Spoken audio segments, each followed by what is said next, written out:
ಶಾಲೆ ಅಂದರೆ ಮಕ್ಕಳಿಗೆ ಸುರಕ್ಷತೆ ಹಾಗೂ ಸ್ವಚ್ಛ ವಾತಾವರಣ ಇರಬೇಕಾದ ಜಾಗ. ಆದರೆ ಶಿರಾನಗರದ ಸರ್ಕಾರಿ ಉರ್ದು ಪ್ರೌಢಶಾಲೆಯ ಆವರಣದ ಪರಿಸ್ಥಿತಿ ಇದೀಗ ಪೋಷಕರು ಹಾಗೂ ಸ್ಥಳೀಯರಲ್ಲಿ ಆತಂಕ ಮೂಡಿಸಿದೆ. ಶಾಲಾ ಆವರಣದಲ್ಲಿ ಕಸದ ರಾಶಿ, ಮದ್ಯದ ಬಾಟಲಿಗಳು, ಎಣ್ಣೆ ಪ್ಯಾಕೆಟ್ಗಳು ಹಾಗೂ ಜಲ್ಲಿ ಡಸ್ಟ್ ಸಂಗ್ರಹವಾಗಿರುವ ಆರೋಪ ಕೇಳಿಬಂದಿದೆ. ರಾತ್ರಿ ವೇಳೆ ಕೆಲವರು ಶಾಲಾ ಆವರಣವನ್ನ ಅನಧಿಕೃತ ಚಟುವಟಿಕೆಗಳಿಗೆ ಬಳಸಿಕೊಳ್ಳುತ್ತಿದ್ದಾರೆ ಎಂದು ಸ್ಥಳೀಯರು ಆರೋಪಿಸಿದ್ದಾರೆ. ಪರಿಣಾಮ ಬೆಳಿಗ್ಗೆ ಶಾಲೆಗೆ ಬರುವ ಶಿಕ್ಷಕರು ಹಾಗೂ ಸಿಬ್ಬಂದಿಯೇ ಕಸ ತೆರವುಗೊಳಿಸುವ ಪರಿಸ್ಥಿತಿ ನಿರ್ಮಾಣವಾಗಿದೆ ಎನ್ನಲಾಗಿದೆ.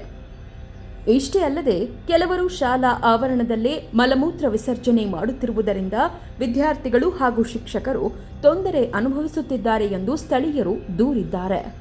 ಸಾಕಷ್ಟು ಸರಿ ಅರ್ಜಿ ಕೊಟ್ಟಿದ್ದೀವಿ. ಅವರು ಕೂಡ ನಾವು ಫೋನ್ನಲ್ಲೂ ಕೂಡ ಮಾತಾಡಿದ್ದೀವಿ. ಕೆಲವು ಸರಿ ರಿಪೇರಿ ಇದನ್ನ ಕ್ಲೀನ್ ಮಾಡಿಸ್ಕೊಟ್ಟಿದ್ದಾರೆ.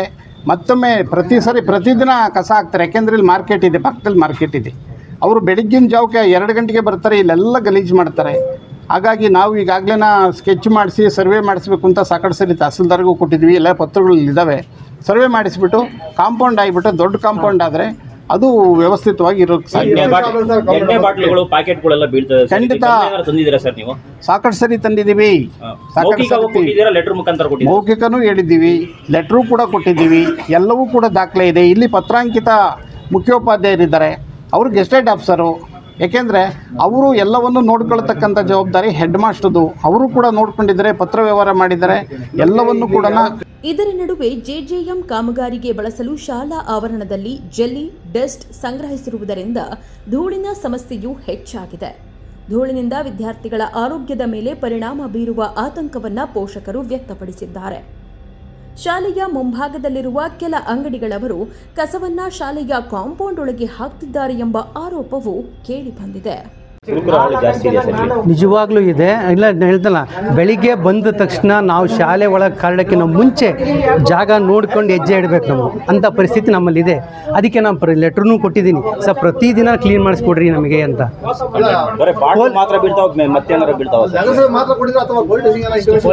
ಫಸ್ಟ್ ಪೊಲೀಸ್ ಸ್ಟೇಷನ್ಗೆ ಕೊಟ್ಟಿದ್ವಿ.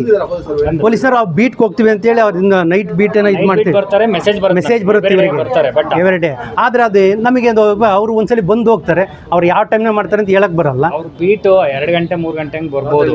ಈಗ ಅಲ್ಲಾಗೋದೆಲ್ಲ ಸಂಜೆ ಟೈಮ್, ಸಂಜೆ 5 ಗಂಟೆ 6 ಗಂಟೆ ಮೇಲೆ ಆಗುತ್ತೆ. ಇಲ್ಲ ಬೆಳಗಿನ ಜಾವ 4-5 ಗಂಟೆಗೆ ಆಗುತ್ತೆ. ಈಗ ಮುಂದಗಡೆ ನಿಮ್ಮ ಕಾಂಪೌಂಡ್ ಮುಂದಗಡೆ ಏನು ಅಂಗಡಿ ಪೆಟ್ಟಿಗೆ ಅಂಗಡಿಗಳು ಏನಿದಾವೆ ಅದ್ರ ಕಸ ಎಲ್ಲ ಕಾಂಪೌಂಡ್ ಒಳಗೆ ಹಾಕ್ತೀರಾ? ನೀವು ಯಾವ್ದೋ ರೀತಿಯ ನಗರಸಭೆಗೆ ಅರ್ಜಿ ಕೊಟ್ಟಿಲ್ವಾ? ಕೊಟ್ಟಿದ್ದೀನಿ, ಧಾರಾವಾಹಿ ಕೊಟ್ಟಿದ್ದೀನಿ, ನನ್ನ ಹತ್ರ ರೆಕಾರ್ಡ್ ಇದೆ. ಈಗ ಈಗಲೂ ಸಹ ಅಲ್ಲಿ ಕೊಟ್ಟು ನಾನು ಜಾಗ ಖಾಲಿ ಮಾಡಿಕೊಡ್ರಿ ಅಂತ ಹೇಳೇ ಬಂದಿದ್ದೀನಿ, ಲೆಟ್ರು ಕೊಟ್ಟು ಬಂದಿದ್ದೀನಿ. ಅಧ್ಯಕ್ಷರನ್ನ 2 ಸಲ ನೇರವಾಗಿ ಕಂಡಿದ್ದೀವಿ, ನಾವು ಇಬ್ಬರು ಹೋಗಿ ಕಂಡಿದ್ದೀವಿ, ಮಾತಾಡಿದ್ದೀವಿ. ಏನ್ ಹೇಳ್ತಾರೆ ಸರ್? ಕೇಳಿದಾಗ ಮಾಡಿಸ್ಕೊಡ್ತೀವಿ ಅಂತ ಹೇಳ್ತಾರೆ. ಯಾವಾಗಲೂ ಒಂದ್ಸಲಿ ಕಳಿಸಿ ಮಾಡಿಸ್ಕೊಟ್ಟಿದ್ದಾರೆ. ಮಾಡಿಸ್ಕೊಟ್ಟಿಲ್ಲ ಅಂತ ಹೇಳಕ್ಕೆ ಬರಲ್ಲ. ನಾವು ತಿಂಗಳಿಗೋ 6 ತಿಂಗಳು 3 ತಿಂಗಳು ಕಳಿಸಿದ್ದು ಒಟ್ಟೆ ಮಾಡಿಸ್ಕೊಟ್ಟಿದ್ದಾರೆ. ಅದನ್ನ ನಾನು ಹೇಳ್ತಿರೋದೇನು, ಪ್ರತಿದಿನ ಆ ಕೆಲಸ ಮಾಡಿಸ್ಬೇಕು ಸರ್. ನಮಗೆ ಹೆಂಗೆ ನಾವು ಇದನ್ನು ಸ್ವಚ್ಛ ಮಾಡ್ಕೊತಾರೆ ಹಂಗೆ ಶಾಲಾ ಆವರಣ ಸ್ವಚ್ಛ ಮಾಡಿಕೊಟ್ರಿ ಅಂತಲೇ ಕೇಳಿದ್ದೀನಿ. ಮತ್ತೊಂದೆಡೆ ಶಿಕ್ಷಣ ಇಲಾಖೆಯ ಅನುಮತಿ ಇಲ್ಲದೆ ಶಾಲಾ ಆವರಣದಲ್ಲಿ ಸಾರ್ವಜನಿಕ ಶೌಚಾಲಯ ನಿರ್ಮಾಣಕ್ಕೆ ಕಾಮಗಾರಿ ಆರಂಭಿಸಲಾಗಿತ್ತು ಎಂದು ಸ್ಥಳೀಯರು ಆರೋಪಿಸಿದ್ದಾರೆ. ಶಿಕ್ಷಕರು, ಎಸ್ಡಿಎಂಸಿ ಸದಸ್ಯರು ಹಾಗೂ ಮುಖಂಡರು ಆಕ್ಷೇಪ ವ್ಯಕ್ತಪಡಿಸಿದ ಹಿನ್ನೆಲೆಯಲ್ಲಿ ಕಾಮಗಾರಿ ತಡೆದಿದ್ದಾರೆ ಎನ್ನಲಾಗಿದೆ. ಶಾಲಾ ಆವರಣದ ಸಮಸ್ಯೆಗಳ ಬಗ್ಗೆ ನಗರಸಭೆಗೆ ಹಲವು ಬಾರಿ ಮನವಿ ಸಲ್ಲಿಸಲಾಗಿದೆ. ಸಾರ್ವಜನಿಕ ಶೌಚಾಲಯ ನಿರ್ಮಾಣಕ್ಕೆ ಶಿಕ್ಷಣ ಇಲಾಖೆಯಿಂದ ಯಾವುದೇ ಅನುಮತಿ ನೀಡಿಲ್ಲ ಎಂದು ಸ್ಪಷ್ಟಪಡಿಸಿದ್ದಾರೆ. ಅಂದರೆ ಸರ್, ನಾವು ಒಂದ್ಸರಿ ಸರ್ವೆ ಮಾಡಿಸಿದ್ವಿ. ಯಾವಾಗ ಸರ್ 2018-19 ನಮ್ಮ ಸತ್ಯನಾರಾಯಣ ಸಾಹೇಬರು ಇದ್ದಾಗ ನಾವು ಮಾಡಿಸಿದ್ವಿ.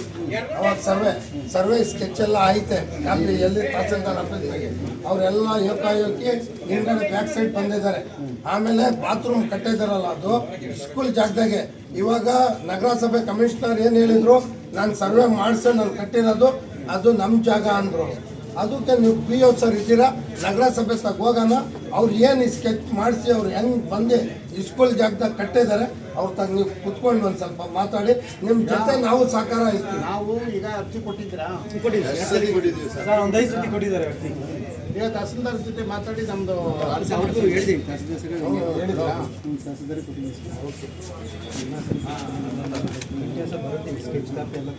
ಶಾಲಾ ಆವರಣವನ್ನು ತಕ್ಷಣ ಸ್ವಚ್ಛಗೊಳಿಸಿ ಅನಧಿಕೃತ ಚಟುವಟಿಕೆಗಳಿಗೆ ಕಡಿವಾಣ ಹಾಕಬೇಕು. ವಿದ್ಯಾರ್ಥಿಗಳ ಸುರಕ್ಷತೆಗಾಗಿ ಸಮರ್ಪಕ ಕಾಂಪೌಂಡ್ ನಿರ್ಮಿಸಿ ಶಾಶ್ವತ ಪರಿಹಾರ ಕಲ್ಪಿಸಬೇಕೆಂದು ಪೋಷಕರು ಹಾಗೂ ಸ್ಥಳೀಯ ಮುಖಂಡರು ಆಗ್ರಹಿಸಿದ್ದಾರೆ. ಜಬೀ ಉಲ್ಲಾ ಖಾನ್, ಪ್ರಗತಿ ಟಿವಿ, ಶಿರಾ.